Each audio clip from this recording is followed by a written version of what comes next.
Paano kung ang taong pinakamamahal mo, ang asawa mong pinagkatiwalaan, ang anak mong pinalaki mo, ay hindi tao kundi halimaw? At paano kung isang araw, kailangan mong pumili, iligtas sila o ilibing ang buong mundo kasama nila? Ito ang kwento ng isang ama ng isang asawa na dahan-dahang nilamon ng isang lihim na hindi niya kailanman hiniling, isang kwentong puno ng pagtataksil, kulam, at ang pinakamasakit na desisyong kailanman niyang gagawin, tahimik ang buong baryo. Para bang pati hangin ay natutulog. Ang ilaw sa poste ay kumikislap, parang sinyales ng masamang mangyayari. Pagbukas ko ng gate, naamoy ko agad ang usok ng insenso. Isang pamilyar na amoy, pero bakit may insenso? Hindi kami nagsisindi ng ganito sa bahay. Tahimik ang loob ng bahay. Wala si Aling Letty, ang kapitbahay naming madaldal. Walang tunog ng VC. Walang kahit anong ingay kahit kaluskos. Pagpasok ko sa sala, naroon si Lena, ang asawa ko. Nakatayo siya sa gitna ng sala, nakatalikod. Nakaputing duster, basa ang laylayan. Lena, mahinahon kong tawag. Hindi siya lumingon. Lumapit ako, mabagal ang bawat hakbang ko. Ang mga paa ko'y dumidikit sa sahig na parang mailangis. Paglapit ko, napansin kong may mga patak ng dugo sa sahig. Maliit lang sa una, pero lumalalim ang kulay habang papalapit ako. Tumaas ang balahibo ko. Lena, muling tawag ko, mas madiin. Sa wakas, lumingon siya. Maputla ang kanyang mukha. Pula ang mga mata niya, parang walang tulog. Ngunit hindi ito pagod, maihalong gutom. Ang mga labi niya ay may bakas ng sariwang dugo. Hindi ako nakagalaw. Nang umiti siya, tumambad ang mahaba at matutulis niyang mga ngipin. Hindi iyon ngiti ng isang asawa. Hindi iyon ngiting pamilyar. Parang hindi ko na siya kilala. Gising ka pa pala, malamig niyang bulong. Ang boses niya ay parang hindi sa kanya, mababa, mabigat, parang may kasamang ibang nilalang. Lena, ano iyang nasa labi mo? Hindi siya sumagot. Sa halip, tinapik niya ang mesa. May dugo sa ibabaw nito. At sa tabi ng dugo, isang putol na kamay. Halos mapasigaw ako, ngunit natuyot ang aking lalamunan. Totoo ba to? Tanong ko sa sarili ko. Hindi mo ba ako tinanong dati kung bakit hindi ako tumatanda? Hindi ako makapagsalita. Nagmahal ka ng halimaw, sabi niya, habang unti-unting lumalapit sa akin. Nang hina ang tuhod ko. Parang lumiliit ang sala, lumalamig ang hangin, bumibigat ang paligid. Umalingaw-ngaw ang sigaw mula sa kusina. Isang tinig na pamilyar, si Aling Letty. Tumakbo ako papunta roon. Ngunit huli na.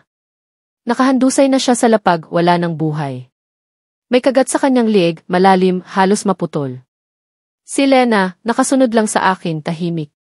Ginagawa ko lang ang dapat, bulong niya, para sa lahi ko. Doon ko naintindihan. Hindi ito simpleng gutom. Isa itong ritual. Bumalik sa aking alaala ang mga gabi ng pagkawala ng mga bata sa baryo. Ang asong umiiyak tuwing 2:00 ng madaling araw. Ang mga alingas-ngas ng multo at aswang sa aming lugar. Hindi pala kwento lang iyon. Hindi pala sila gawa-gawa lang ng matatanda. Nasa tabi ko pala ang isa sa kanila. Araw-araw. Kahati ko sa hapagkainan. Kahalikan ko sa gabi. Ina ng anak ko. Biglang pumasok sa isip ko, nasaan ang anak namin? Tumakbo ako paakyat sa kwarto niya.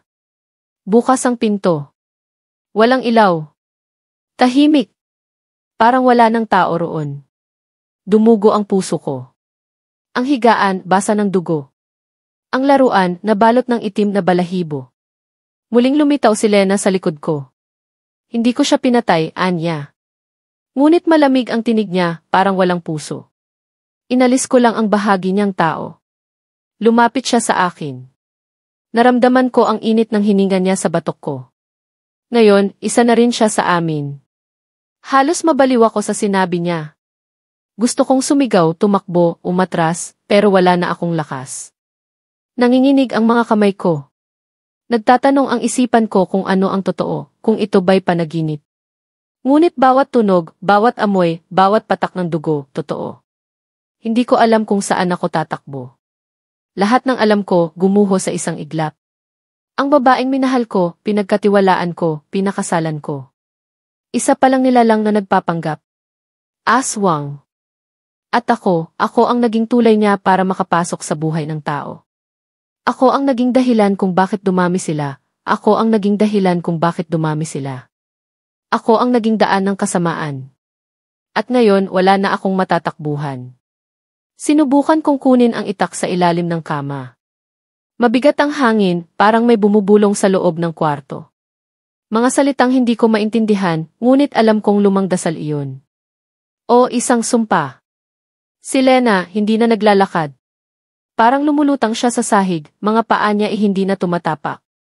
Ang mga kuko niya humaba, kumikislap sa dilim. Hindi mo ito matatakasan, bulong niya. Kumislap ang ilaw sa kisam.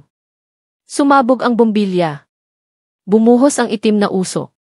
Mula sa usok may mga aninong gumagapang palabas. Manipis, mahahaba ang mga braso, wala silang mukha. Naririnig ko ang iyak ng anak ko, malayo, mahina, tila tinatawag ako. Nasaan siya, sigaw ko, halos maiyak. Ngunit si Lena ay ngumiti lamang. Ipinanganak siya ulit. Tinuro niya ang salamin sa pader. Doon ko siya nakita, ang anak naming lalaki. Nasa loob ng salamin. Nakatayo sa gitna ng isang madilim na gubat. Nakaputi, nakangiti, ngunit ang mga mata niya itim na itim. Walang puti, walang damdamin. Pinili ka naming maging ama niya, sabi ni Lena. Isang makataong sakripisyo. Kumakabog ang dibdib ko. Ang pawis sa likod ko'y malamig, nanginginig ang buong katawan ko. Wala na akong alam kundi takot, galit at pagsisisi. Nagsimula akong umatras, pero ang pintuan ay nawala. Pinalitan ng dilim, ng halakhak, ng mabibigat na hakbang sa sahig. Wala nang atrasan, sabi niya. Wala nang hustisya sa sistemang hindi naniniwala sa katulad namin. Naalala ko ang mga reklamo sa pulisya. Ang mga ulat na hindi siniseryoso. Mga bangkay na pinapalampas. Mga kasong nawawala. Ngayon, alam ko na. Hindi sila nawawala. Kinukuha sila. Isa ako sa mga ginamit. Isang tulay. Isang bintana. At ngayon, ako na ang susunod. Ako na ang susunod. Ngunit hindi ako papayag. Sumigaw ako buong lakas. Isang sigaw ng paghihimagsik. Sigaw ng takot na sinuklian ng galit.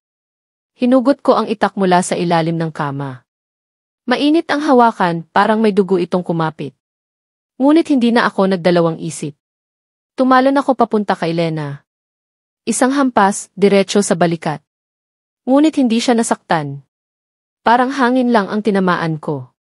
Parang multo. Nawala siya saglit. Sumulpot sa likuran ko. Hinawakan niya ang batok ko, malamig. Parang yelong humahawak sa kaluluwa. Hindi mo na mababago ang sinimulan mo. Bulong niya sa tonong may awa at kasiyahan. Lahat ng ginawa mo ay bahagi na ng kasaysayan namin. Tinulak niya ako. Tumilapon ako sa sahig.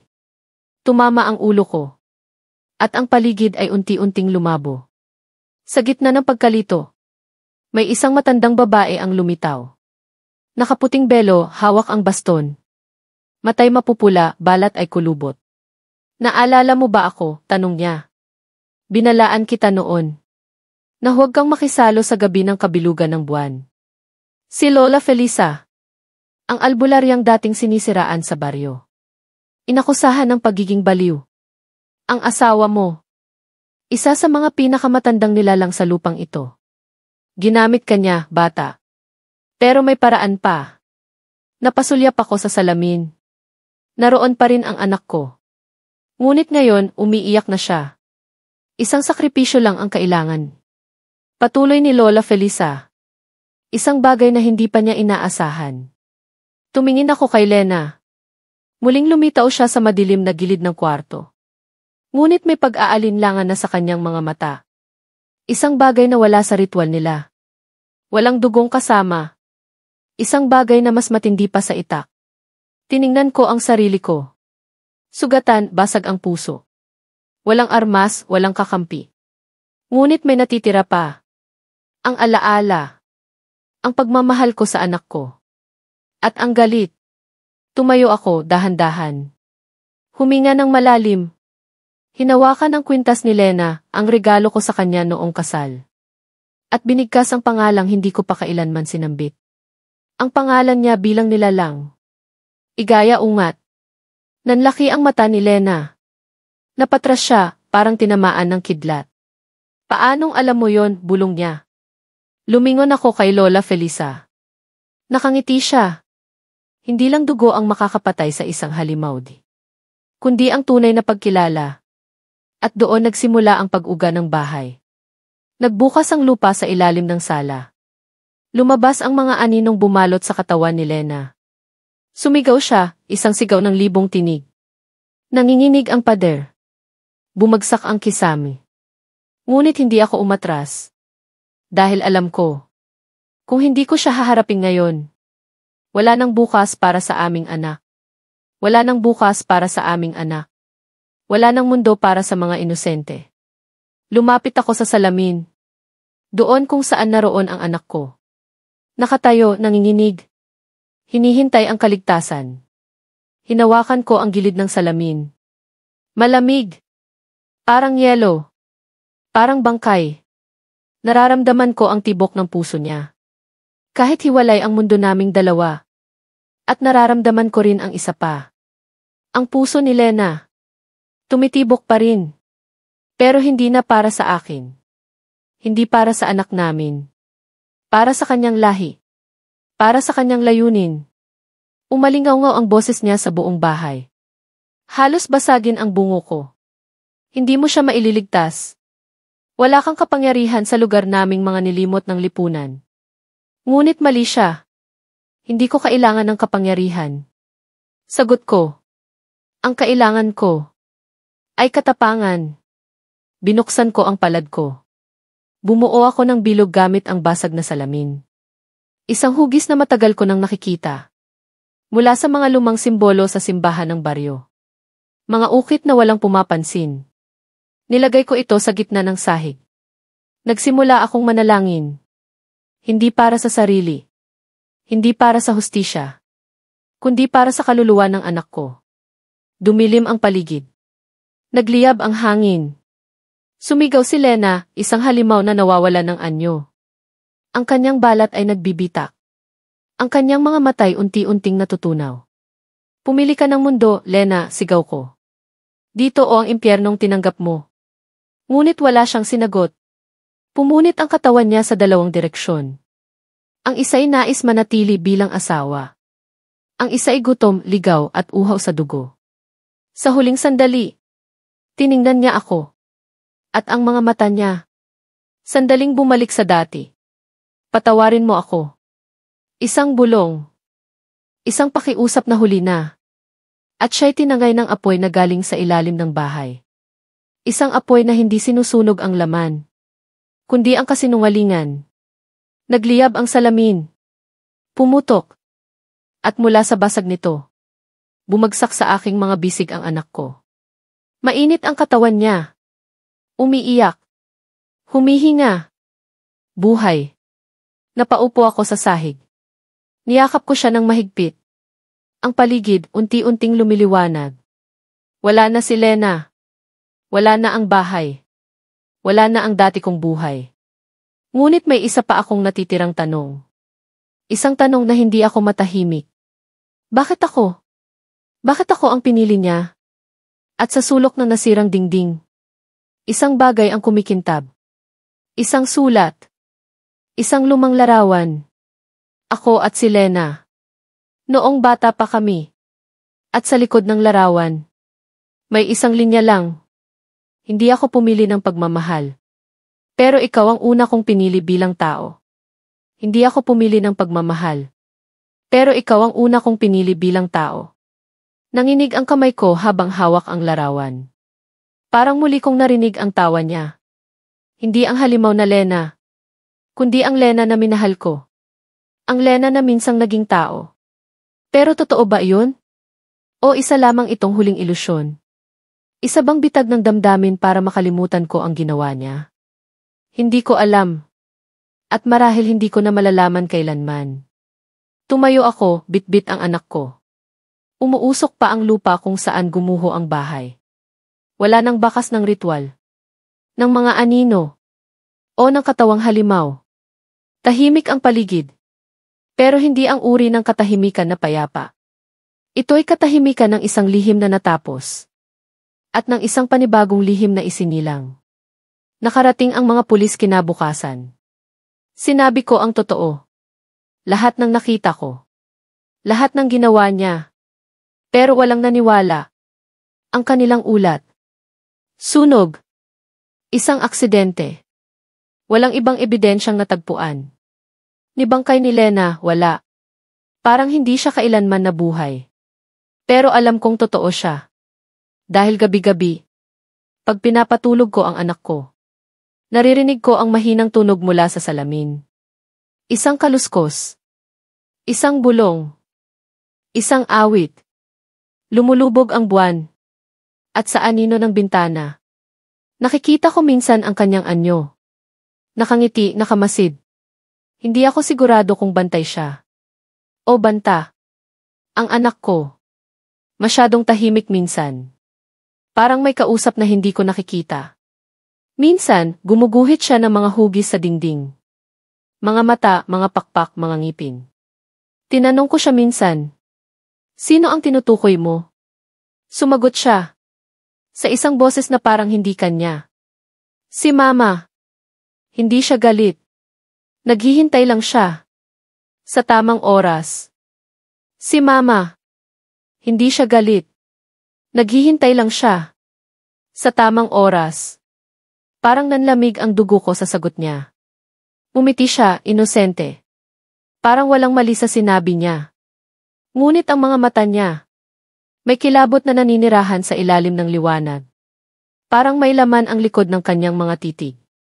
Parang hindi lang siya ang nakatingin. Kinagabihan. Sinara ko ang lahat ng bintana. Tinakpan ko ng kumot ang mga salamin. Pinatay ko ang ilaw. Ngunit habang papalapit na ang hating gabi, may narinig akong mahihinang yabag sa kisam. Sunod ang pagaspas. At kaluskos na parabang may kuko sa kahoy. Tumigil ako sa paghinga. Ang anak ko. Nakaupo sa kama. Nakangiti. Itay, bulong niya. Gising na raw siya. Ano, tanong ko, kahit ayaw ko na ng sagot. Tumuro siya sa kisam. Tahimik. Mabagal. May kumpiyansa. At doon ko siya narinig. Ang tinig ni Lena. Malumanay. Mahinahon. Minsang naging mahal. Ngayon naging multo ng alaala. Hindi ako galit, mahal ko di. Ginising mo ang puso kong ina. At kahit ang dilim ay may puso rin. Biglang bumukas ang lahat ng bintana. Pumasok ang malamig na hangin.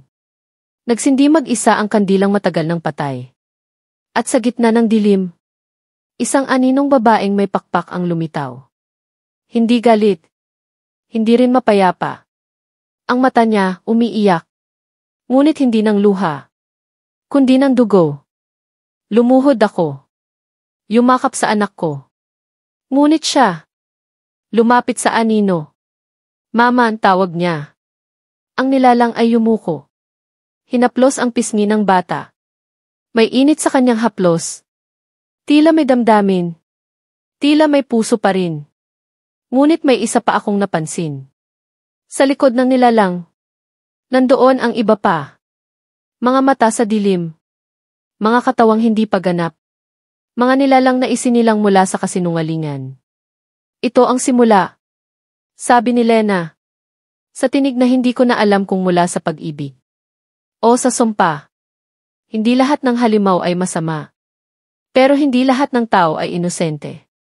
At sa gabing iyon, nagsimula ang bagong kwento. Isang kwento na hindi ko na makokontrol. Dahil minsan, ang tanging kasalanan mo lang ay ang magmahal ng halimaw. Ay ang magmahal ng halimaw. At ang halimaw na iyon, maaaring hindi mo na kayang kalabanin. Dahil bahagi na siya ng dugo ng anak mo. Lumipas ang mga araw. Nagbalik kami sa tahimik na buhay, kunwari. Sa mata ng mundo, isa akong ama na nagluksa sa pagkamatay ng asawa. Pero gabi-gabi, iba ang kwento. Dahan-dahang nagbago ang anak ko. Hindi sa pisikal na anyo, kundi sa paraan ng kanyang pagtingin, ng kanyang paggalaw, ng kanyang katahimikan. Minsan, bigla siyang nagsasalita ng mga salitang hindi ko alam. Mga salitang parang lumang dasal. O orasyon. O kulam. Minsan, sa kalagitnaan ng gabi, nagigising akong nakatayo siya sa paanan ng kama. Nakatingin sa akin. Hindi kumikibo. Tinanong ko siya, "Bakit ka gising?" "Pinapanaginipan mo siya," sagot niya. "Masama daw ang panaginip mo." At sabay ng sagot niya, naramdaman kong basa ang unan ko. Nang hipuin ko. Dugo. Walang sugat. Walang galos. Pero nandoon ang dugo. Kinabukasan. Binalikan ko si Lola Felisa. Mahina na siya. Nakahiga na lang sa banig. "Lola, paano ko mapoprotektahan ang anak ko?" tanong ko. Kung siya mismo ang pintuan. Tumingin siya sa akin. Malabo na ang mga mata. Pero malinaw ang kanyang sinabi. Hindi mo na siya mapoprotektahan. Pero maaari mo siyang gabayan. At kapag dumating ang araw na kailangan niyang pumilig, panalangin mo na sana, ikaw pa rin ang pipiliin niya. Pag-uwi ko, nakita ko ang anak ko sa bakuran. May kinakausap. Pero mag-isa siya. Tumigil siya. At nilingon ako. "Papa," tanong niya. "Masama bang maging kakaiba?" Lumuhod ako sa harap niya. Hinawakan ko ang kanyang mga kamay. "At kung ang pagiging kakaiba," sabi ko, "ay hindi ginagamit sa pananakot o pananakit, hindi iyon kasamaan. Iyon ay kapangyarihan." Ngumiti siya. Maliit, tahimik. Ngunit may bahid ng lungkot. "Pero paano kung masarap pala ang dugo ng masama?" Bulong niya. Napatingin ako sa kanya. At sa sulok ng labi niya, may bakas ng pula.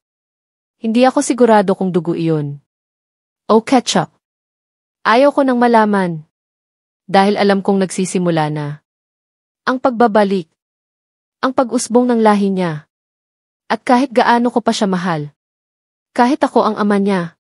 Sa susunod na gabi, baka ako na ang kailangan niyang kainin. Sa susunod na gabi, baka ako na ang kailangan niyang kainin. At anong magagawa ko kung mangyari iyon? Kung sa gitna ng dilim, sa katahimikan ng aming tahanan, bigla siyang magising. Hindi bilang anak ko, kundi bilang tagapagmana ng kanyang ina. Hindi ko alam kung anong mas masakit. Ang posibilidad na kakainin niya ako. O ang katotohanang hindi ko siya kayang saktan. Kahit pahalimaw na siya. Dahil siya pa rin ang anak ko. Siya pa rin ang bunga ng pagmamahalan. O ng panlilinlang. Ng isang gabi sa ilalim ng buwan. Kinagabihan. Habang natutulog siya. Nakaupo ako sa gilid ng kama. Hawak ang itak. Pulang kalawang na ang dulo. Maraming taon nang hindi nagagamit. Bawat paghinga niya. Parang tunog ng dalawang mundo na nagsasalubong. Tahimik. Pero may dalang banta. Napahawak ako sa kanyang noo. Mainit. Normal. Tulog na parang anghel. Pero sa ilalim ng kanyang kutson, may nakasulat sa sahig. Mga simbolong hindi ko alam kung saan niya natutunan. Mga hugis na parang gumagalaw kapag hindi mo tinitingnan. Tumayo ako. Kinuha ko ang kandila. Sinindihan ko ito. At sa liwanag ng apoy, lumitaw ang isang anino sa pader. Hindi kanya. Hindi akin. Hindi nang sinuman sa bahay. Isang babaeng nakaputi. May mahabang buhok. May pakpak. May mga matang nakatitig diretso sa kaluluwa ko. Hindi pa tapos ang sumpa. Bulong ng hangin. Napalingon ako sa salamin. At doon. Nandoon siya. Si Lena. Nakatayo sa loob ng salamin. Hindi na galit. Hindi na halimaw. Ngunit malinaw na hindi na rin siya tao. Hindi ko siya kailanman sinaktan. Sabi niya. Pero ang mundo natin hindi para sa kanya. Anong ibig mong sabihin? Tanong ko, halos mawala ng boses. Darating ang panahon. Kailangang pumili ang anak natin. Sa pagitan ng liwanag at dilim? Hindi. Sagot niya. Sa pagitan ng tao at halimaw. At bago siya mawala sa salamin, isang huling mensahe ang iniwan niya. Isinulat mismo sa loob ng salamin. Tila gamit ang dugo. Kapag dumating ang araw ng buwan sa itim na langit, huwag mo siyang pigilan. Dahil ang pipigil siya ang unang kakainin. Napaupo ako. Hindi ko alam kung anong gagawin. Hindi ko alam kung anong araw iyon. Pero alam kong darating. At sa gabing iyon, hindi ako natulog. Hindi ko na kayang pumikit. Dahil baka paggising ko, wala na ako. O mas masahol pa, ako na rin ang naging isa sa kanila. O mas masahol pa, ako na rin ang naging isa sa kanila. Isang nilalang na nawala ang pagkatao. Isang lalaking tinanggalan ng kaluluwa, ng pag-asa, ng pagkataong pilit niyang ipinaglaban. Lumipas ang mga linggo. Tahimik ang anak ko. Masyadong tahimik. Sa eskwelahan, sinabihan akong hindi na siya nakikisalamuha sa iba. Madalas daw, nakatingin lang siya sa labas ng bintana, habang binubulong ang mga salitang hindi maintindihan. Minsan, nahuli raw siyang nagsusulat sa papel ng itim na tinta. Na tila dugo, mga bilog, mga mata, mga pakpak. Pinatawag ako ng guro. Sir, sabi niya, hindi ko sinasabing may mali sa anak niyo. Pero may mga batang umiiwas na sa kanya. Sabi nila may mga bagay na sumusunod sa kanya tuwing uwian. Hindi ako sumagot. Hindi ko na rin kailangan. Dahil alam ko kung anong ibig nilang sabihin. Sa bawat pag-uwi namin, nararamdaman ko rin iyon. Ang malamig na ihip ng hangin. Ang aninong dumaraan sa gilid ng mata ko. Ang mga ibong biglang bumabagsak mula sa langit. Patay, walang sugat, walang dahilan. Isang araw, nakita kong may sugat sa braso ng anak ko. Ano to? Tanong ko. Napatingin siya sa akin. At sa unang pagkakataon, natakot ako sa titig niya. Sinubukan nilang putulin ang ugnayan ko. Mga pari.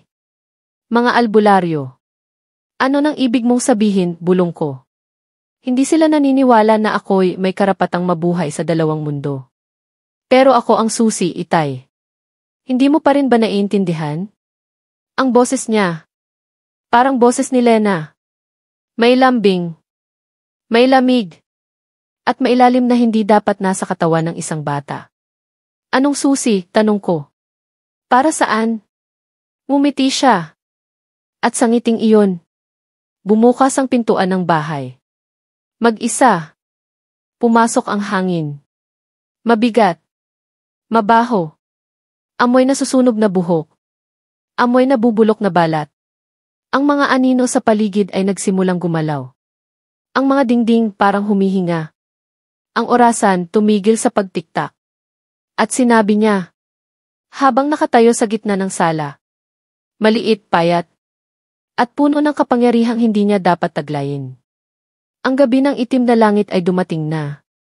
At ako ang magpapasya kung sino ang mananatili. At ako ang magpapasya kung sino ang mananatili. Tumigil ang lahat. Walang hangin. Walang ingay. Walang oras. Ang bahay ay tila lumutang sa gitna ng isang bangungot. Sa labas ng bintana, wala na ang mga bituin.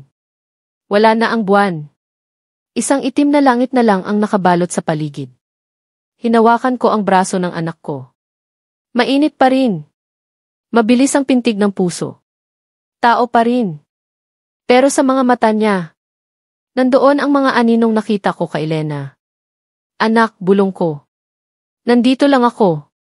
Ano man ang pinagdaraanan mo. Pagdaraanan din natin magkasama.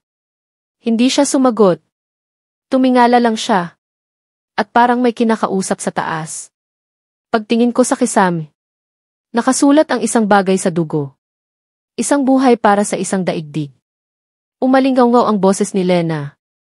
Hindi mula sa labas. Hindi rin mula sa loob. Kundi mula sa mismong katawan ng anak ko.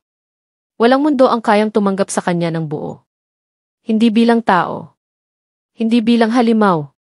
Kaya isang pagpili ang kailangan.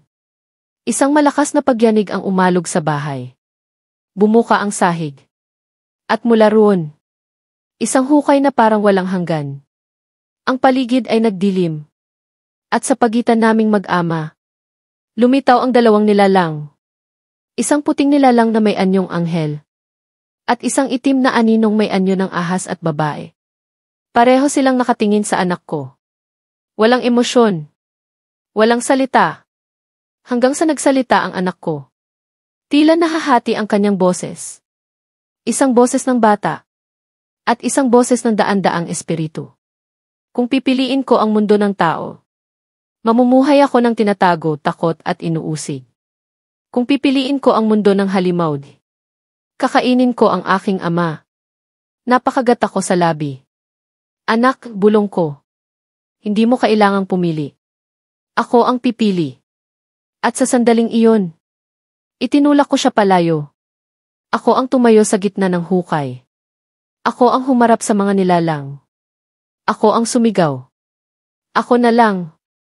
Ako na lang ang isakripisyo. Kung kailangan ng isang buhay. Para mabigyan siya ng bagong daigdig. Kunin niyo ako. Nang sandaling iyon, sumara ang langit. Umingay ang hangin. Umingit ang mga pader. At lumapit sa akin ang aninong babae. Hinawakan niya ang mukha ko. At sa malamig niyang palad, narinig ko ang huling bulong.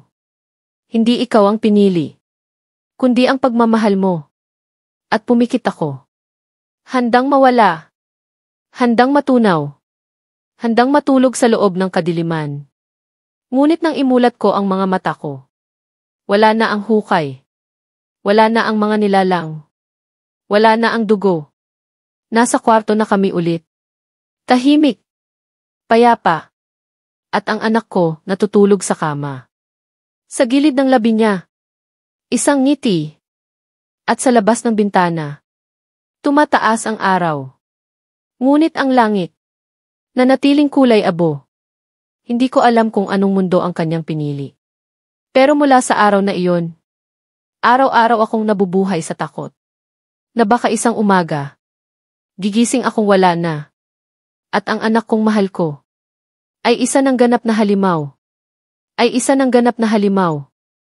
Ngunit paano kung hindi ko na siya kayang pigilan? Paano kung ang mga yakap ko, na minsang nagbigay ng init at proteksyon, ay hindi na sapat para itago ang gutom na lumalaki sa loob niya? Araw-araw, sinusubaybayan ko ang kanyang mga kilos.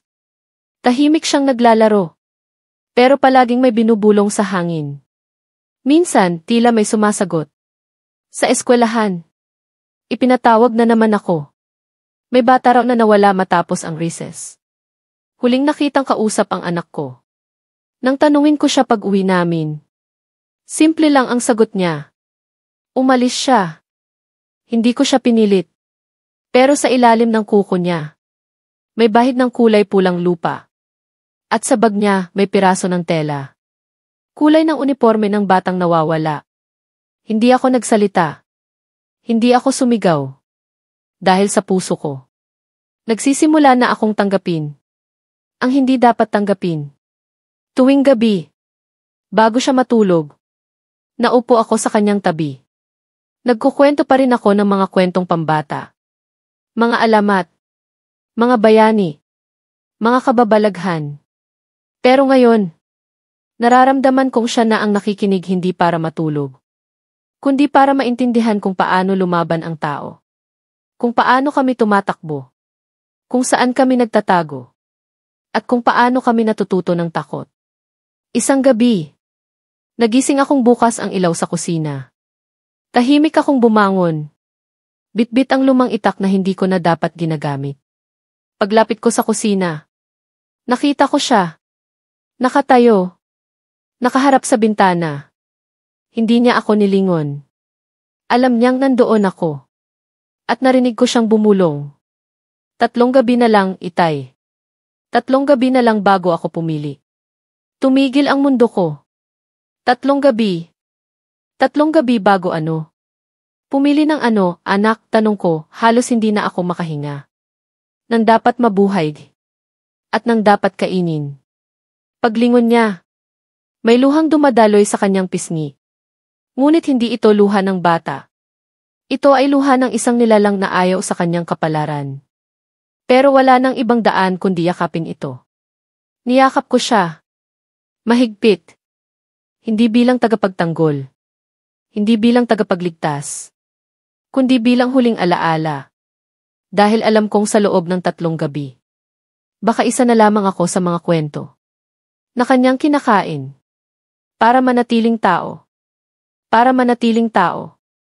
O baka, para matutunang hindi kailanman naging isa.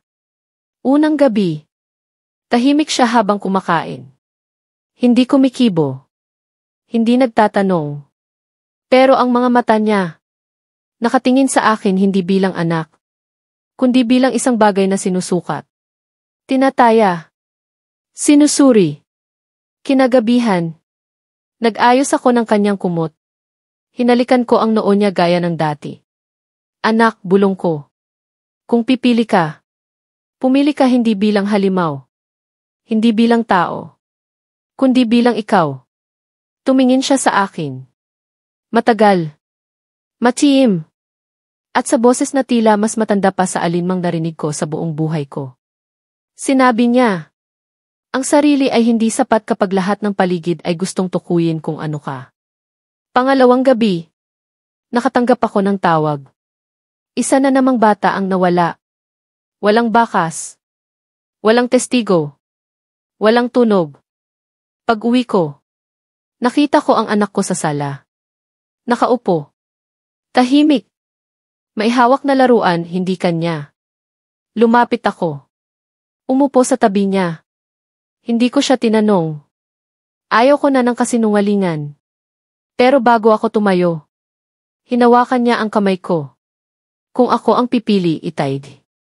Handa ka bang mawala? Hindi ako sumagot. Hindi ko kaya.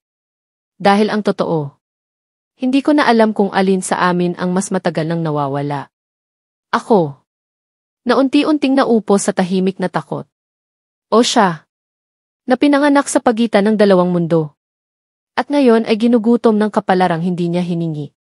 Pangatlong gabi. Ang huling gabi. Madilim ang langit. Walang buwan. Walang bituin. Ang bahay ay parang kabaong na hiningahan ng bangungot. Lumabas ako. Tahimik ang paligid. Pero ramdam kong may nanonood. Pagbalik ko sa loob, wala siya sa kwarto. Tinawag ko siya. Anak! Walang sagot. Hanggang sa narinig ko ang tinig niya. Mula sa itaas. Sa kisam. Umakyat ako. Binuksan ang pinto ng lumang bodega. Nandoon siya. Nakatayo sa gitna. Nakapalibot sa kanya ang mga salamin. Lahat may refleksyon ni Lena. Bawat refleksyon. Ibang anyo. Ibang anyo ng halimaw. Ibang mukha ng pagkababae. Ng ina. Ng nilalang. Ngayon na, sabi ng anak ko. Hating gabi na. Lumapit siya sa akin. Tahimik. Matatag. At sa kanyang palad. Isang piraso ng puso. Hindi ko alam kung kanino. Hindi ko na rin tinanong. Pumili na ako, Itay. Lumuhod ako. Hinintay ang hatol. Hindi ikaw. At bago ako makapagsalita, tumalon siya sa gitna ng mga salamin. Bumukas ang mga ito parang mga pinto. Liwanag.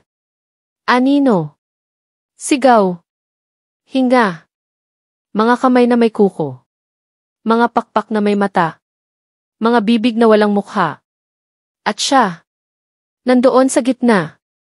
Nanginginig. Ngunit hindi umaatras. Anong ginagawa mo? Sigaw ko. Tumingin siya sa akin.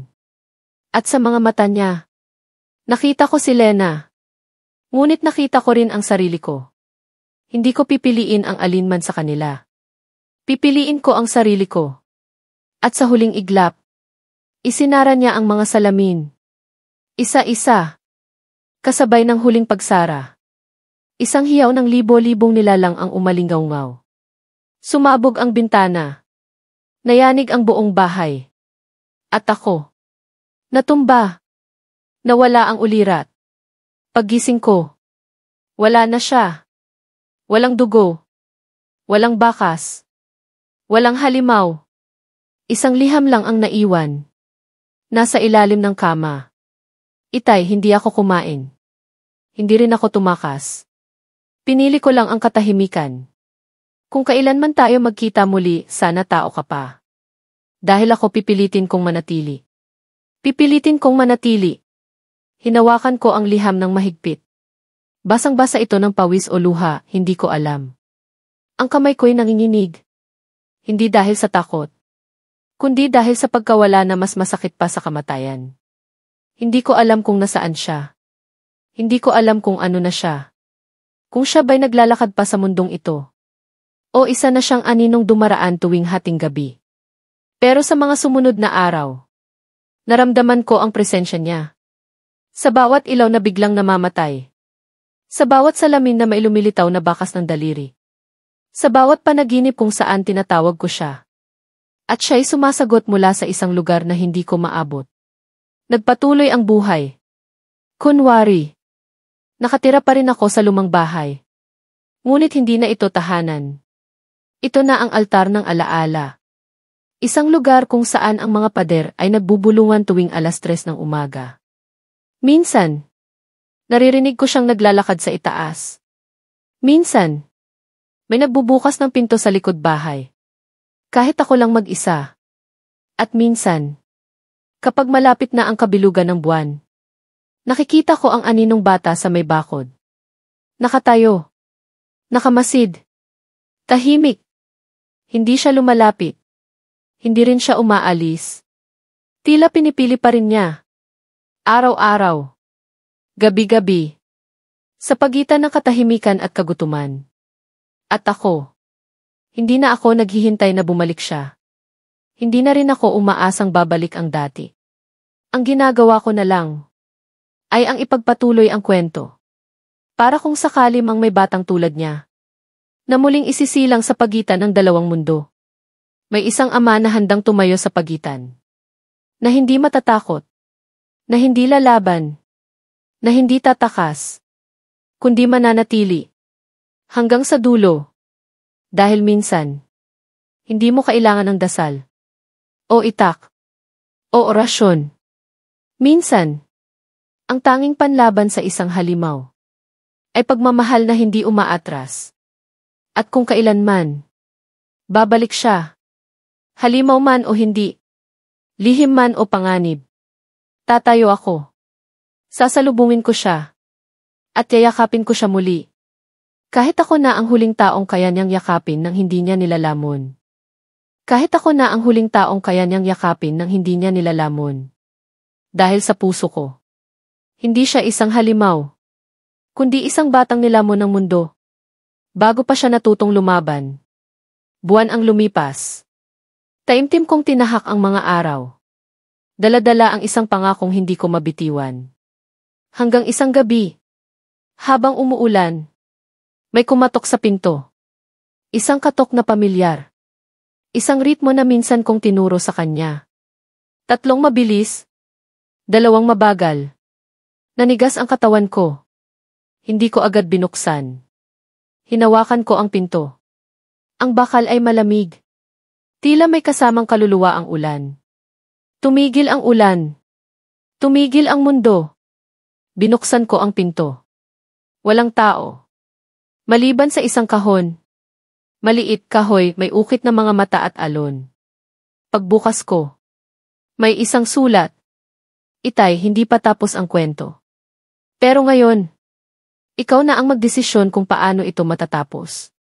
Sa loob ng kahon, may isang salamin. Luma. Basag. At sa gitna ng basag, ang refleksyon ng isang batang babae. Hindi siya nakatingin sa akin. Nakatingin siya sa likuran ko. Paglingon ko, wala namang tao. Ngunit sa pagharap ko muli, ang salamin ay nabuo. At ang bata sa refleksyon. Ngayon ay umiiyak. Pagod na akong pumili, Itay. Pwede ba ngayon ikaw naman? At sa sandaling iyon, naintindihan ko. Hindi siya humihingi ng tulong. Hindi siya humihingi ng kaligtasan. Humihingi siya ng wakas. Isang wakas na hindi mapanakit. Hindi madugo. Hindi marahas. Kundi tahimik. Puno ng liwanag. Puno ng awa. Lumuhod ako. Hawak ang salamin. Hinawakan ko ang refleksyon. At bumulong. Kung ito ang wakas na gusto mo di. Kasama mo ako. Sumilay ang liwanag mula sa salamin. Sumiklab ang hangin sa loob ng bahay. At ang lahat ng tunog. Mga huni, mga halakhak, mga sigaw. Naging isa na lang. Isang tinig. Isang bulong. Salamat, Itay. Pagmulat ng mata ko. Wala na ang kahon. Wala na ang salamin. Wala na ang ulan. At sa gitna ng mesa, isang bagay lang ang naiwan. Isang laruan. Lumang teddy bear. Ang unang regalo ko sa kanya. Noong siya ay 2 taong gulang. Ni minsan, hindi niya iyon kinalimutan. At ni minsan, hindi ko rin siya ituturing na halimaw. Hindi dahil hindi siya nagbago. Hindi dahil hindi siya kumitil. Hindi dahil wala siyang kadiliman. Kundi dahil sa kabila ng lahat. Pinili pa rin niya na bumalik. At para sa akin, iyon ang tunay na kabayanihan. Yan ga asawa kong aswang. Yan ga anak kong alambi fayan. Kay dance buhay din hindi din muli magiging katulad ng dati. Ending. Lumipas ang mga taon. Ang bahay ay nanatiling nakatayo. Bagamat ang mga pader nito'y puno na ng mga alaalang pilit kong iniingatan. Wala nang mga halimaw sa paligid. Wala na ring mahiwagang salamin o sigaw mula sa dilim. Tahimik na ang gabi. Tahimik na rin ang puso ko. Hindi ko alam kung saan na siya ngayon. Hindi ko alam kung tao pa rin siya. O kung tuluyan na siyang tinanggap ng mundong dati niyang nilabanan. Pero tuwing gabi, kapag ang hangin ay malamig, at ang buwan ay tinatabingan ng ulap, naupo ako sa lumang silya sa harap ng bahay. At binubuksan ang kahon ng kanyang mga alaala. Mga larawang guhit ng bata. Isang lumang teddy bear. At ang liham na nagpaalam. Ngunit hindi kailanman tumalikod. Ang mga kapitbahay ay nagsasabing ako raw ay baliw. O nababaliw pa lang. Pero hindi nila alam na minsan kapag tama ang lakas ng ulan at tahimik ang paligid, may batang tinig akong naririnig sa likod ng mga halaman. Itay, gabi na. Pasok ka na. At sa sandaling iyon, bumabalik ang lahat. Ang sakit. Ang saya. Ang takot. At higit sa lahat, ang pagmamahal. Dahil minsan, hindi natin mapipili kung sino ang minamahal natin. Minsan, ang pinipili natin ay ang manatili kahit nasasaktan. At para sa akin, iyon ang pinakamatapang na desisyon. Hindi ang lumaban sa halimaw, kundi ang magmahal sa kabila ng anyo nito. Ito ang aking kwento. Ang aking kasalanan. Ang aking kapatawaran. Ang asawa kong aswang. Ang anak kong pinili ko pa ring mahalin. At ang puso kong natutong tanggapin. Na minsan, ang pinakatao sa lahat ay iyong hindi kailanman itinuring na tao.